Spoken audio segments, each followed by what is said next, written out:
Asyhadu an la ilaha illallah wahdahu la syarika lahu ta'ziman li sya'nih wa asyhadu anna Muhammadan abduhu wa rasuluhu ila ridwanih. Allahumma shalli alaihi wa ala alihi wa ashabihi wa ikhwani. Para pemirsa yang dirahmati oleh Allah Subhanahu wa taala, insyaallah ini pertemuan kita terakhir tentang kisah Nabi Yusuf alaihissalam. Kita lanjutkan bahas tentang kisah Nabi Yusuf alaihissalam. Tatkala anak-anaknya diutus oleh Yakub alaihissalam untuk mencari-cari kabar tentang Yusuf dan Binyamin, bagaimana nasib mereka berdua. Kata Allah Subhanahu wa taala, "Falamma dakhalu alaihi qalu ya ayyuhal azizu massana wa ahlana ad-durru wa ji'na bi bidha'atin muzjatin fa awfi lana al-kayla wa tasaddaq alaina innallaha yajzil mutasaddiqin." Maka akhirnya mereka masuk, ya, kakak-kakaknya Yusuf alaihissalam, ya. Kemudian mereka bertemu dengan Nabi Yusuf alaihissalam. Mereka berkata, ayyuhal aziz, wahai al-aziz, wahai orang yang mulia. Al-aziz maksudnya orang yang mulia. Massana wa ahlana ad-durru. Maka mereka berkata, sungguh kami telah ditimpa dengan penderitaan, ditimpa dengan kesengsaraan. Wa ahlana, demikian juga keluarga kami di Palestina, di Syam, juga ditimpa dengan penderitaan. Wa ji'na bi bidha'atin muzjatin. Dan kami datang untuk membeli sukutan gandum dari engkau, wahai paduka, ya, bi bidha'atin muzjatin. Namun uang kami tidak cukup, barteran kami tidak cukup. Kami hanya membawa barang yang tidak cukup untuk membayar, ya, sukutan-sukutan gandum tersebut. Fa aufilanal kail. Tapi kami mohon jangan kau kurangi timbangan. Penuhi timbangan sukutan gandum, ya, meskipun uang untuk bayar kurang. Wa tasaddaq alaina, dan bersedekahlah kepada kami. Innallaha yajzil mutasaddiqin. Sungguhnya Allah memberi ganjaran kepada orang-orang yang bersedekah. Ayat ini menjelaskan bagaimana mereka dengan penuh kesedihan datang kepada Yusuf alaihissalam dan kelaparan menimpa mereka, ya. Dan mereka mengatakan, wa tasaddaq alaina, bersedekahlah kepada kami wahai sang penguasa, ya. Kemudian mereka menutup permintaan mereka dengan berkata, innallaha yajzil mutasaddiqin. Sungguhnya Allah memberi balasan kepada orang yang bersedekah. Mereka memotivasi Yusuf, ya. Ini dalil bahwasanya namanya sedekah bisa kita memberi hadiah kepada orang secara langsung, bisa dengan kita mengurangi harga. Ini kan gandum dijual harganya tertentu, tapi uang mereka tidak cukup, maka mereka mengatakan, tolong jangan dikurangi gandum. Harga berkurang tapi tolong jangan dikurangi. Ini bagian daripada sedekah. Makanya mereka mengatakan, sungguhnya Allah akan membalas kebaikan orang-orang yang bersedekah. Oleh karenanya jangan kita pandang sedekah dengan pandangan sempit. Sedekah bukan cuma kita memberikan barang murni 100% hadiah, tidak. Bahkan kita penjual, kita jual barang, kita kurangi harganya, ya. Kalau kita naikkan ada yang beli, tapi kita ingin nolong orang ini, kita kurangi harganya. Dia tawar, kita tahu, kita kasihan sama dia. Kita kurangi harga, itu juga sedekah. Itu juga sedekah. Demikian juga dari sisi pembeli. Seorang, misalnya kita beli barang, kita tahu kalau kita tawar barang itu bisa turun harganya. Tapi kita nggak mau tawar. Kenapa? Karena kita niat bersedekah. Ini juga sedekah. Bahkan sebagian ulama tatkala menyebutkan tentang sedekah yang disembunyikan, ya, tentang 7 orang yang dinaungi oleh Allah pada hari kiamat, kelak di antaranya kata Nabi SAW, rajulun tasaddaqa biyaminihi fa akhfaha hatta la ta'lama shimalu ma tunfiqu yaminuhu. Seorang yang bersedekah dengan tangan kanannya kemudian disembunyikan sampai-sampai tangan kirinya tidak tahu apa yang disedekahkan oleh tangan kanannya. Di antara caranya adalah membeli tanpa menawar. Sehingga orang yang menjual juga, ya, senang, dia tidak jatuh harga dirinya, dan kita niat kita bersedekah. Allah Maha tahu, mungkin dia tidak merasa disedekahin. Dia bahagia dibeli barangnya tanpa ditawar, tapi kita niatnya kita bersedekah tanpa menawar barang tersebut. Tapi kalau kita kasih harga, kita bayar lebih, ya itu kelihatan sedekah, ketahuan. Tapi sampai pembeli pun tidak tahu kita bersedekah. Tangan kiri kita pun tidak tahu. Yang tahu hanya Allah Subhanahu wa taala. Kita niatkan dalam hati kita, kita beli tanpa harus menawarnya, maka itu diantara sedekah yang tersembunyi. Oleh karena jangan kita membatasi makna sedekahnya sekedar membeli barang, memberikan barang 100%. Dengan mengurangi harga barang juga sedekah, dengan membeli tanpa menawar juga sedekah, ya. Dan ini juga isyarat dari saudara-saudara Yusuf. Dia mengatakan, innallaha yajzil mutasaddiqin.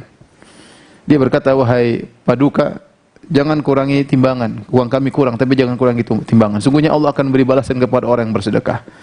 Artinya apa? Ya sudahlah, berharap hanya kepada Allah. Ini mengisyaratkan untuk ikhlas. Bantu mereka untuk ikhlas, karena mereka tidak bisa kasih balasan budi kepada Yusuf alaihissalam. Jadi mereka mengatakan Allah akan beri balasan kepada orang yang bersedekah. Tatkala Yusuf alaihissalam mendengar tentang penderitaan mereka, mereka mengatakan masana ahlana wa durru wa ji'na mahsana durru wa ahlana, ya, masana wa ahlana durru wa ji'na bi bidha'atin muzjatin. Kata mereka, wahai Yusuf, wahai paduka, sungguhnya kami ditimpa dengan penderitaan, keluarga kami yang kami tinggalkan di Palestina juga mengalami penderitaan. Maka Yusuf pun langsung sedih mengingat bapaknya, mengingat keluarganya, mengingat saudara-saudaranya, karena mereka mengatakan masana wa ahlana dhurru. Kami dan keluarga kami yang kami tinggalkan di Palestina, tentunya ada bapaknya Yusuf. Ad-dhurr, kami ditimpa dengan penderitaan. Maka kasihanilah kami. Ya, jangan kurangi timbangan, saya kelaparan. Jangan kurangi timbangan, kalau dikurangi nanti mereka kurang makan kelaparan. Bayangkan gimana seorang mendengar bapaknya kelaparan, mendengar mungkin bibinya, mungkin ibunya, mungkin tantenya kelaparan. Ponakan-ponakannya kelaparan. Maka Yusuf tidak kuasa tatkala mendengar penderitaan yang diungkapkan oleh kakak-kakaknya tersebut. Akhirnya Yusuf buka kartu kepada mereka. Apa kata Yusuf alaihissalam? Qala hal alimtum ma fa'altum bi Yusuf wa akhihi id antum jahilun. Tidakkah kalian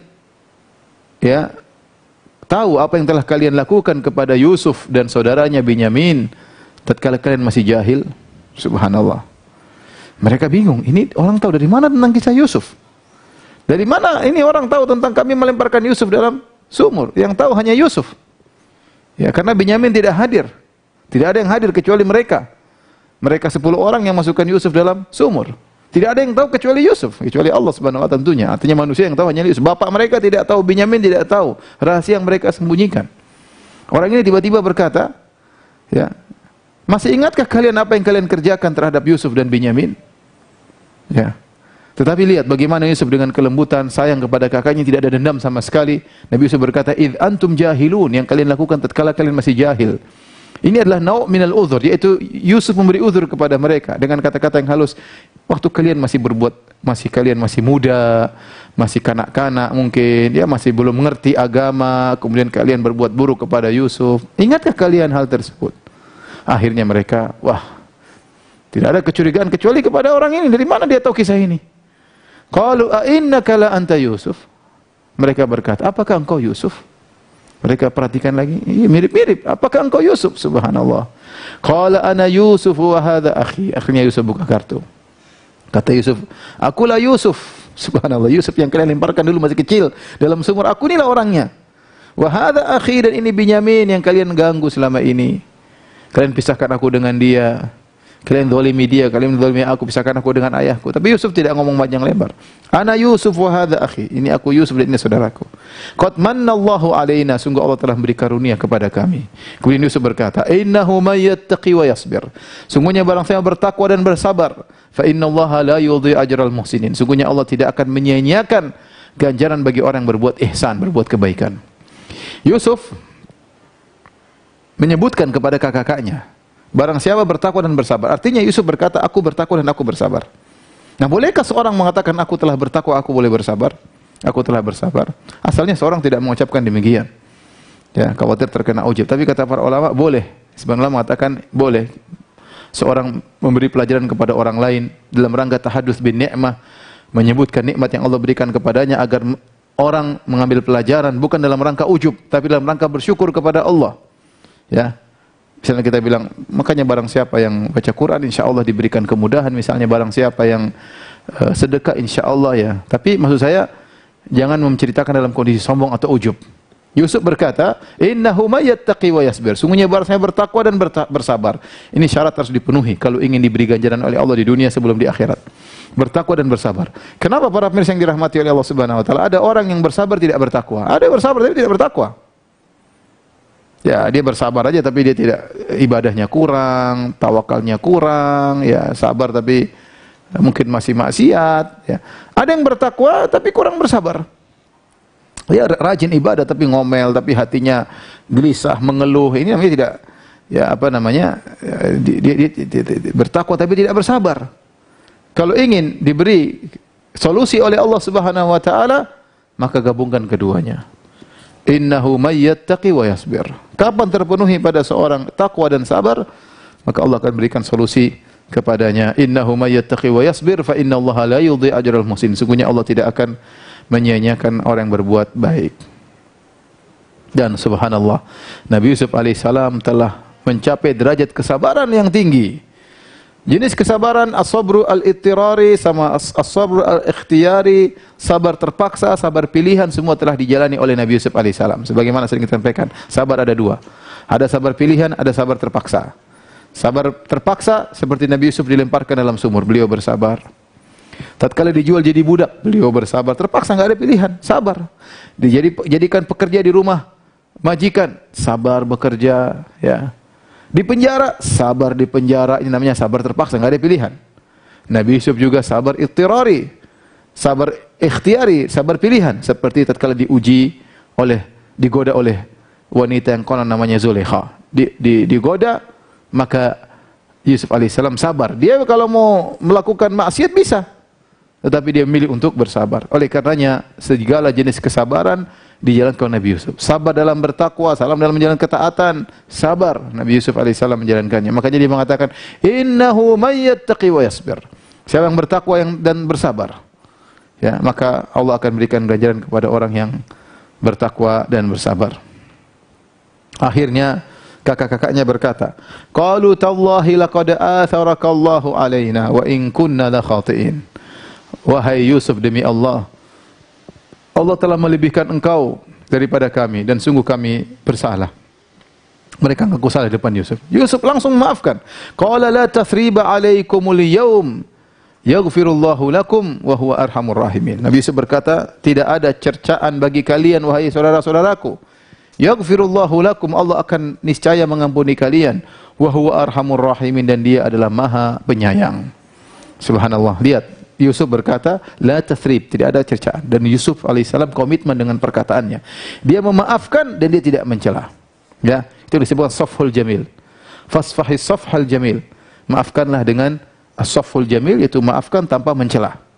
Nasihati boleh, mencela tidak. Ya. Kata dia, la tathriba alaikumul yawm. Aku tidak akan mencela kalian, tidak ada cercaan. Niscaya Allah akan mengampuni kalian dan dia Maha pengasih lagi Maha Penyayang. Para pemirsa yang dirahmati Allah Subhanahu wa taala, ayat ini menunjukkan kepada kita yang penting adalah endingnya bagaimana. Ya.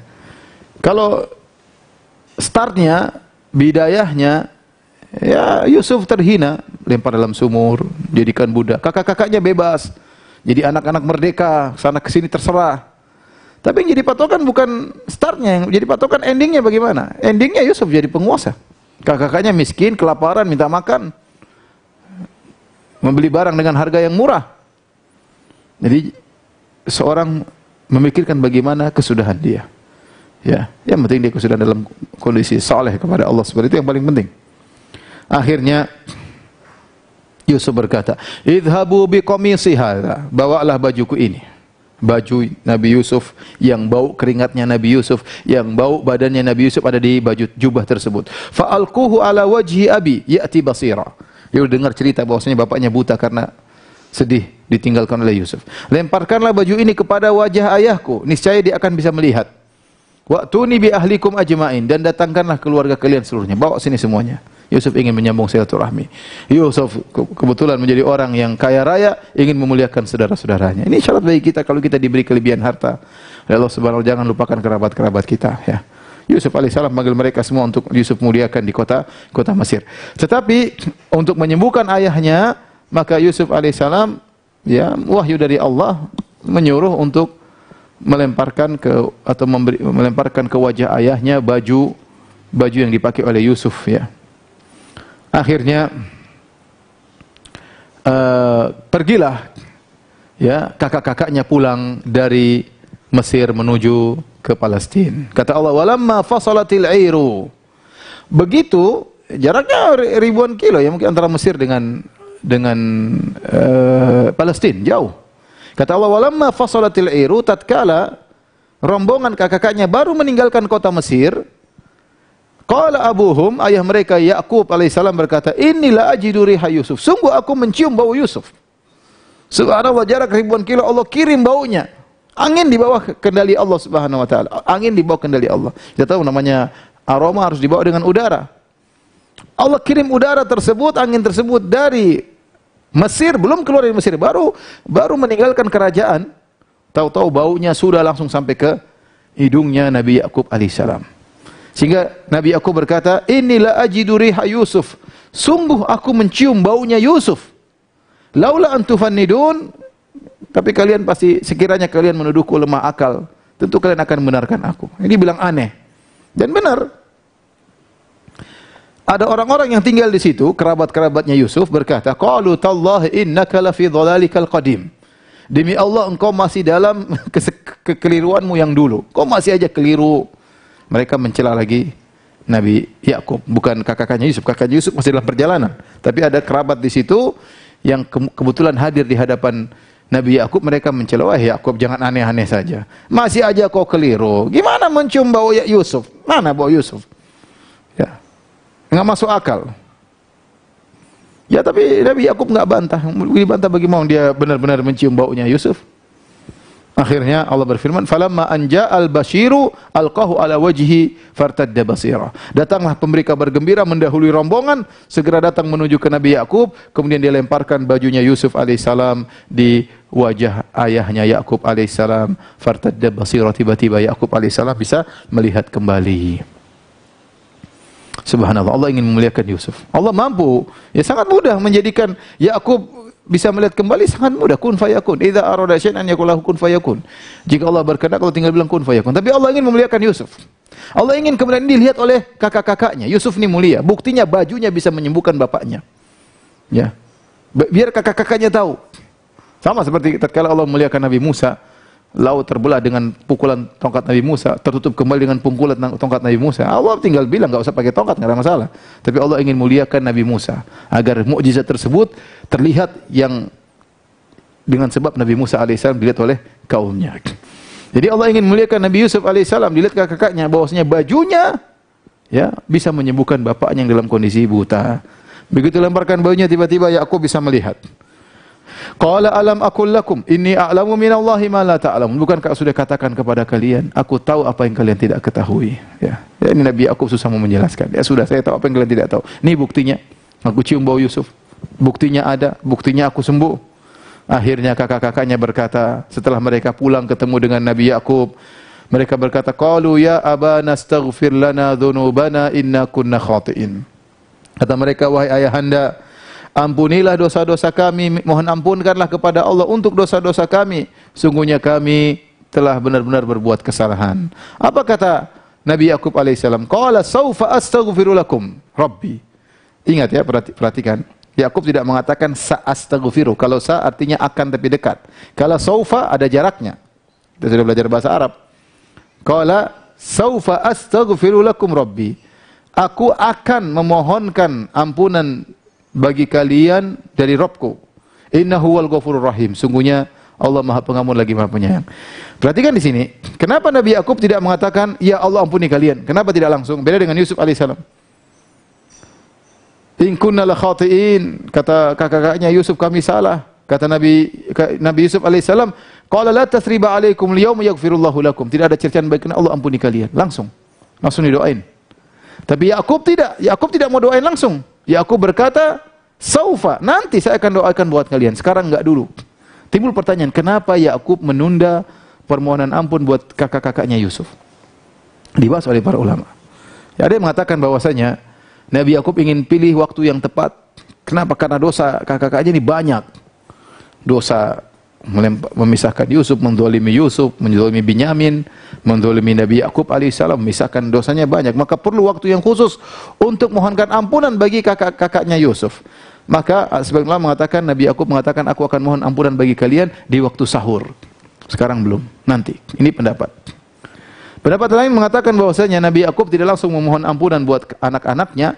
Kenapa? Agar mereka diberi pelajaran. Kalau Nabi Yakub mengatakan, oh ya selesai, akhirnya mereka menggampangkan dosa-dosa yang mereka lakukan. Jadi mereka harus jera. Mereka harus ngerti bahwasanya dosa yang mereka lakukan ini besar.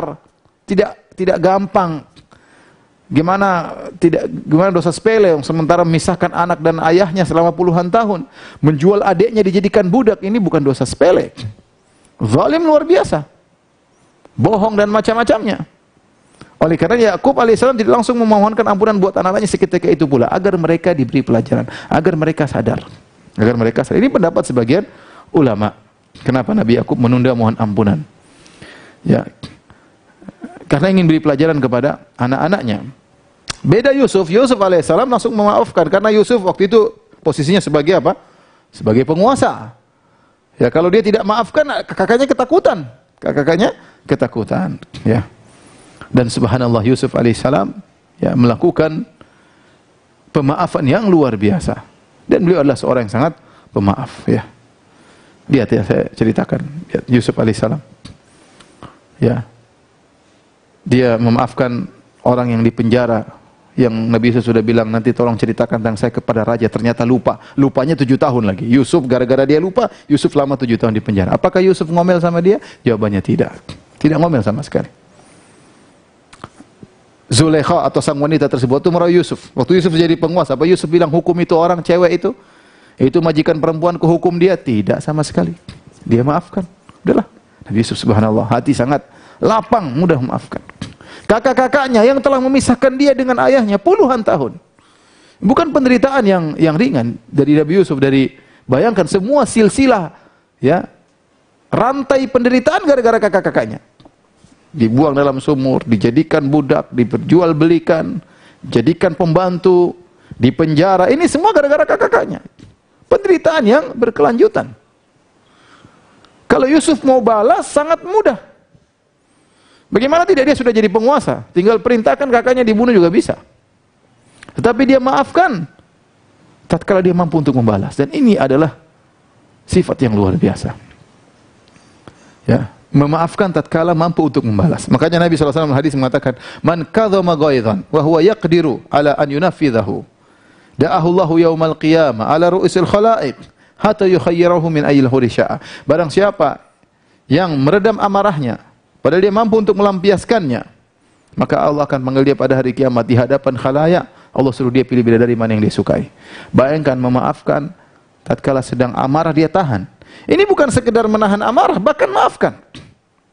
Dan ini luar biasa. Makanya sifat ini dijadikan contoh oleh Nabi Muhammad sallallahu alaihi wasallam. Tatkala Nabi Muhammad sallallahu alaihi wasallam dalam Fathu Makkah menguasai, menaklukkan kota Makkah. Bayangkan Nabi sallallahu alaihi wasallam dahulu diusir dari kota Mekah.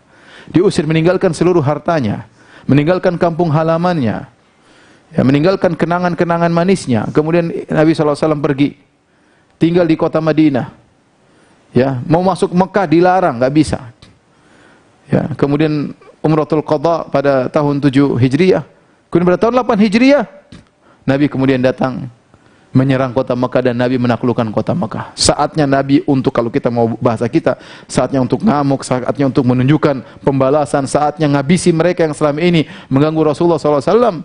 Makanya Rasulullah SAW masuk, tapi Rasulullah SAW waktu pergi Fathu Makkah dengan penuh tawadhu. Rasulullah SAW menundukkan pandangannya, ya, sampai dagunya dekat dengan pelana onta. Tidak petenteng gagah gini, enggak. Rasulullah dengan penuh tawadhu masuk kota Mekah. Kemudian sholat di Ka'bah, kemudian dikumpulkan orang Quraisy. Abu Sufyan datang, maka Abu Sufyan masuk Islam, ingin dimuliakan. Kata Nabi SAW, "Man dakhala dara Abi Sufyan fahuwa amin." Barang siapa yang masuk ke rumahnya Abu Sufyan, dia selamat. Nabi langsung muliakan dia. Ini padahal gembongnya orang kafir, yang dalam perang Uhud dia bosnya, Abu Sufyan. Sampai Hamzah pamannya Nabi meninggal gara-gara ini si Abu Sufyan. Tapi Nabi maafkan tatkala itu. Kemudian dikumpulkan orang Quraisy. Setelah dikumpulkan penjahat-penjahat semua, Nabi tinggal potong kepala mereka semua. Saatnya Nabi mampu untuk membalas. Maka Nabi kumpulkan mereka sallallahu alaihi wasallam yang sangat pemaaf, berkata kepada mereka. Kata Nabi, "Ya ma'syara Quraisy, ma tadhunnuna anni fa'ilun bikum?" Wahai orang-orang Quraisy kalian, menurut kalian apa yang akan aku lakukan bagi kalian? Menurut kalian apa? Subhanallah. Kata mereka, qalu khairan, insyaallah kau berbuat baik kepada kami ya Rasulullah. Wahai Muhammad, kau akan berbuat baik kepadaku. Kenapa? Mereka muji Nabi. Kata mereka, akhun karim, engkau saudara kami yang mulia. Ibnu akhin karim, engkau putri saudara kami, engkau putra saudara kami yang mulia. Ya, waqad qadirt, dan kau mampu untuk balas kepada kami, tapi kau adalah orang yang mulia. Ya, masa sebelumnya mereka maki-maki Rasulullah SAW.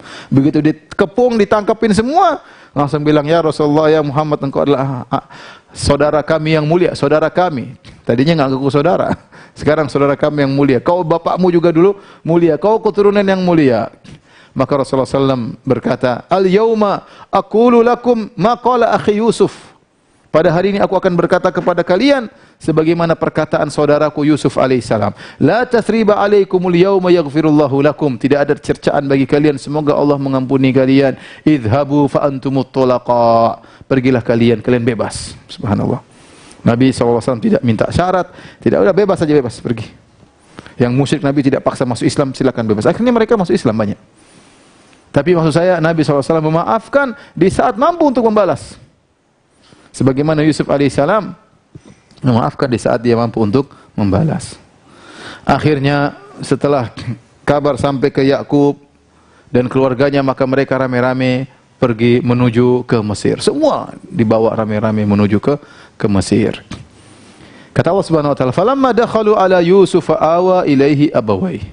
Tatkala mereka masuk ketemu Yusuf, maka Yusuf alaihissalam kemudian mengumpulkan kedua orang tuanya. Subhanallah, puluhan tahun tidak pernah bertemu. Ayahnya yang sangat dia cintai, ibunya yang sangat dia cintai.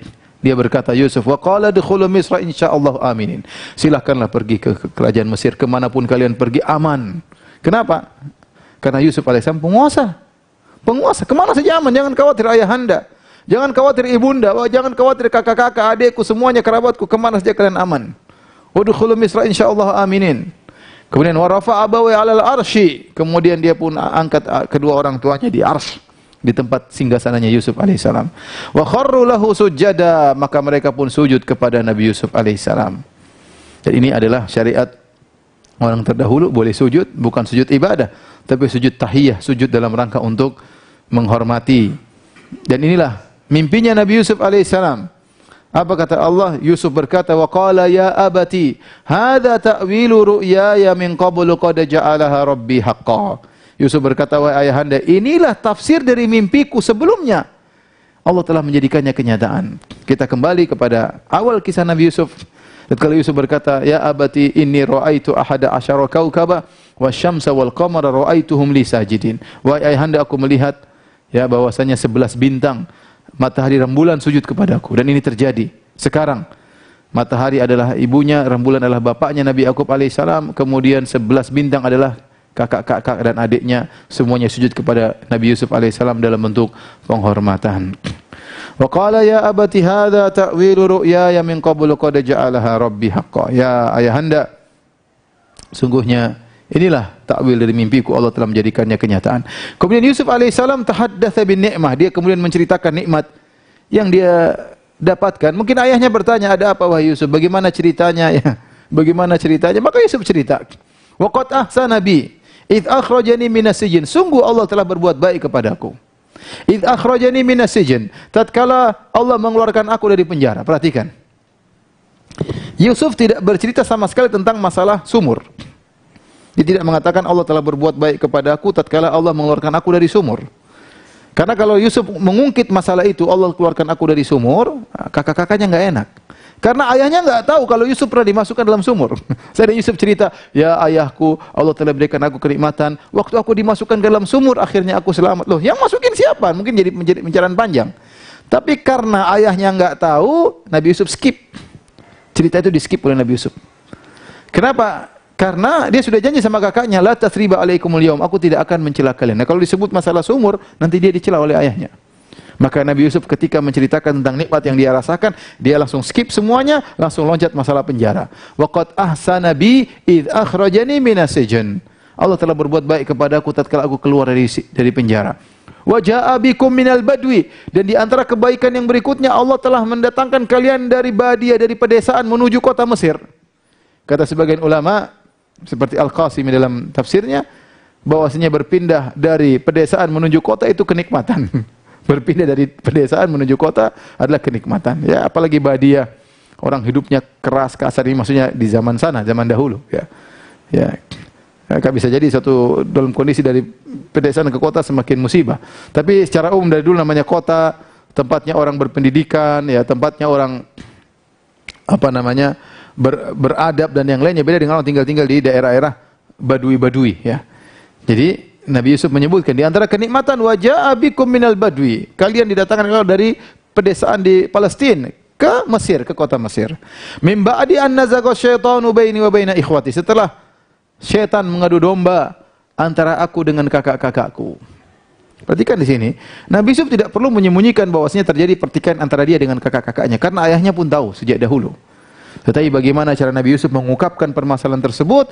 Seakan-akan dia menyandarkan kesalahan kepada syaitan. Dia tidak mengatakan kakak-kakakku salah, karena dia sudah berjanji, dia komitmen tidak akan mencela kakak-kakaknya. Subhanallah, saful jamil. Memaafkan, benar-benar maafkan. Tidak mau nyinggung sama sekali. Tidak ingin menunjukkan tampil depan ayahnya nih. Ya itu kakak-kakak yang salah, enggak. Seperti sebagian anak-anak seperti itu, ingin menunjukkan dia yang benar, saudara-saudaranya yang salah. Yusuf tidak, benar-benar maafkan. Sampai masalah ini pun dia ungkapkan dengan berkata, mim ba'di an nazaqa syaitanu baini wa baina ikhwati, setelah syaitan mengadu domba antara aku dengan kakakku. Seakan-akan kesalahan dari dua belah pihak, dari dia dan kakaknya. Yang namun pusat kesalahan adalah syaitan. Subhanallah, bagaimana Yusuf komitmen untuk tidak mencela kakak-kakaknya. Kemudian kata Yusuf alaihissalam, inna rabbi latiful lima yasha, sungguhnya Rabbku maha lembut dengan apa yang dia kehendaki. Apa yang dia kehendaki Allah maha lembut. Maksudnya maha lembut apa? Di antara tafsiran dari Al-Latif, Allah maha lembut, yaitu Allah mengantarkan kebaikan kepada seorang tanpa dia sadari, atau Allah menghindarkan seorang dari keburukan tanpa dia sadari. Dalam kisah ini adalah Allah mengantarkan kebaikan kepada Yusuf tanpa dia sadari. Bayangkan, lemparkan dalam sumur, nggak tahu-tahu jadi budak, tahu-tahu di penjara. Semua ini kalau dilihat secara zahir penderitaan. Ternyata ini semua kisahnya agar Yusuf menjadi penguasa. Yusuf pun tidak tahu ceritanya bakalan jadi penguasa dengan demikian. Waktu di penjara dia ingin bebas, ternyata tidak bebas. Ternyata temannya lupa cerita sama raja. Ternyata itu semua sudah rencana Allah Subhanahu wa taala. Tanpa disadari oleh Yusuf alaihissalam. Oleh karenanya banyak orang-orang di antara kita yang Allah berikan nikmat tanpa dia sadari, tanpa dia duga. Ya. Allah latif, Allah berikan dia kenikmatan, Allah berikan dia rezeki, Allah berikan dia anugerah tanpa dia sadari. Dia mungkin menyangka ini, tahu-tahu Allah beri kasih yang lain. Makanya Allah berikan, "Wa yattaqillaha ja'al lahu makhraja." Berarti bertakwa kepada Allah, Allah berikan ya wa yarzuqu min haitsu la yahtasib, Allah berikan dia solusi dan Allah berikan rezeki dari arah yang tidak dia sangka-sangka. Innallaha latif, inna rabbi latifun lima yasha. Sungguhnya Allah Tuhanku maha lembut. Bagaimana Allah lembut kepada Nabi Yusuf alaihissalam. Innahu huwal alimul hakim, dan dialah Allah maha berilmu dan maha bijak. Semua yang terjadi atas ilmu Allah. Semua terjadi atas kebijakan Allah. Ini semua yang terjadi, kata Nabi Yusuf, atas kebijakan Allah Subhanahu wa taala. Setelah itu Nabi Yusuf berdoa kepada Allah. Rabbi qad ataitani minal mulki wa 'allamtani min ta'wil hadits. Ya Rabbku, ya, Engkau telah berikan kepada aku sebagian kekuasaan, itu menjadi penguasa di Mesir. Wa 'allamtani min ta'wil ahadits, dan Engkau telah mengajarkan kepadaku sebagian ilmu tafsir mimpi. Dia tidak ada ujub sama sekali. Semua dikembalikan kepada Allah. Semua nikmat tidak ada yang mengatakan karena saya, enggak ada kata karena saya, enggak ada sama sekali. Semuanya Allah, semuanya Allah, semuanya Allah. Kemudian dia puji lagi Allah, Fatiras samawati wal ardh, pencipta langit dan bumi. Anta waliyyi fid dunya, engkau adalah penolongku di dunia wa fil akhirah, dan di akhirat. Anta waliyyi fid dunya wal akhirah. Apa doanya Nabi Yusuf? Tawaffani muslima, wafatkan aku dalam kondisi Islam. Walhiqni bis salihin, dan ikutkan aku dengan orang-orang saleh, dengan ayahku Ibrahim, dengan kakekku Ishak, dengan nabi-nabi yang lain. Tapi perhatikan di sini Nabi Yusuf alaihissalam berdoa agar meninggal dalam kondisi husnul khatimah. Tawaffani muslima. Yang penting adalah meninggal dalam kondisi Islam. Oleh karenanya para ikhwan, jangan kita pede dengan apa yang kita miliki. Kita enggak tahu bagaimana kesudahan kita. Kita enggak tahu. Bukan berarti kalau kita punya ilmu lebih banyak kemudian kesudahannya pasti bagus. Kita enggak tahu ilmu kita ikhlas atau tidak. Bukan berarti kalau kita banyak bersedekah kemudian kita enggak tahu sedekah kita ikhlas atau tidak. Yang jelas kita husnudzan kepada Allah dan kita berdoa. Nabi Yusuf aja berdoa, tawaffani musliman, ya Allah wafatkan aku dalam kondisi Islam. Kalau dia nabi, diberikan kemuliaan banyak, tetap saja berdoa kepada Allah, tetap antara al-khauf dan raja. Tawaffani musliman, ya Allah wafatkan aku dalam kondisi Islam. Setelah itu Allah berfirman, dzalika min amba'il ghaibi nuhihi ilaik, wahai Muhammad, inilah sebagian dari kabar yang gaib tentang kisah Nabi Yusuf. Nuhihi ilaik, yang kami wahyukan kepada engkau wahai Muhammad. Wa ma kunta ladaihim idz ajma'u amrahum wa hum yamkurun. Dan engkau tidak bersama mereka tatkala kakak-kakak Nabi Yusuf sedang melemparkan Yusuf dalam sumur. Kau enggak hadir. Kau tidak ikut dari awal cerita, kau tidak ada, wahai Muhammad. Jadi, seakan-akan Allah berkata, wahai Muhammad, engkau dari awal cerita tentang waktu mereka kumpul, rapat, ingin masukkan Yusuf dalam sumur. Kau tidak ada, wahai Rasulullah. Wahai Muhammad, kau tidak ada. Tetapi, sekarang kau tahu kisahnya dari awal sampai akhir. Kenapa? Dzalika min amba'il ghaib. Ini adalah ilmu gaib yang kami beri wahyukan kepada engkau. Ya. Jadi, Nabi Muhammad SAW bisa bercerita dengan panjang lebar ini karena wahyu dari Allah. Padahal Nabi tidak bisa baca, tidak bisa tulis, tidak pernah baca Taurat, tidak pernah baca Injil sebelumnya. Inilah akhir daripada kisah Nabi Yusuf alaihissalam. Dan kisah Nabi Yusuf kita juga bisa baca di Bible. Ya. Mirip dengan dalam Al-Quran, hanya ada beberapa perbedaan. Di antaranya, ya, di versi Bible sama sekali tidak disebutkan bagaimana Yusuf berdakwah. Tidak ada. Adapun dalam versi Al-Quran bagaimana Yusuf mendakwahi dua penghuni penjara, bagaimana Yusuf menjelaskan tentang masalah kesyirikan. Saya juga nggak tahu kenapa dihilangkan dari versi Bible. Sama seperti kita kisah Nabi Ibrahim. Nabi Ibrahim alaihissalam dalam Al-Quran banyak sekali dia berdakwah tentang kesyirikan menyembah berhala. Tapi di Bible sama sekali nggak ada dakwah tentang menyuruh orang kepada tauhid dan melarang kesyirikan. Ya karena mungkin mereka sendiri terjerumus dalam kesyirikan sehingga bagian itu dihilangkan. Wallahu a'lam bishawab. Kemudian juga tidak disebutkan dalam Bible Yusuf yang datang kepada dua penghuni penjara kemudian bertanya-tanya. Beda dengan dalam Al-Qur'an mereka yang datang kepada Nabi Yusuf karena melihat akhlak Nabi Yusuf yang mulia.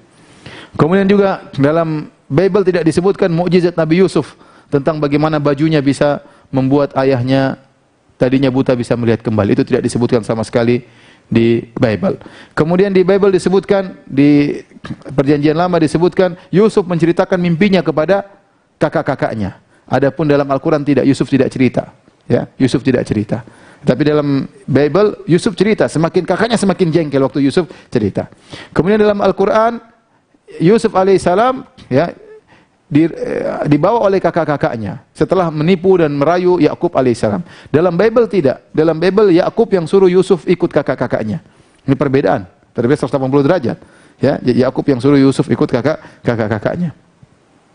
Kemudian dalam Bible ya Yusuf alaihissalam kabur kemudian bajunya ditarik oleh Zulekha atau wanita yang konon namanya Zulekha. Adapun dalam Bible, kalau dalam Al-Quran Yusuf kabur ditarik baju dari belakang, dalam Bible tidak. Dalam Bible Yusuf melepas bajunya kemudian taruh di kamarnya si wanita tersebut. Ya. Kemudian dalam Bible begitu ketahuan Yusuf langsung dipenjara. Dalam Al-Quran tidak. Yusuf masih disuruh pergi. Kapan dipenjara? Setelah ada kisah wanita potong-potong tangan mereka. Dalam Bible enggak ada sama sekali kisah tersebut. Tidak ada kisah tentang tampannya Nabi Yusuf alaihissalam. Tidak ada kisah bagaimana wanita tersebut motong tangan-tangan mereka. Yang ada cuma dalam Al-Quran. Kemudian dalam versi Al-Quran, Nabi Yakub alaihissalam tidak pernah mengeluhkan penderitaannya. Enggak pernah. Bahkan dia mengatakan, innama ashku bathi wa huzni ilallah. Aku mengeluhkan penderitaanku kepada Allah subhanahu wa ta'ala semata. Adapun dalam Bible, Yakub mengeluh tentang kehidupannya yang buruk.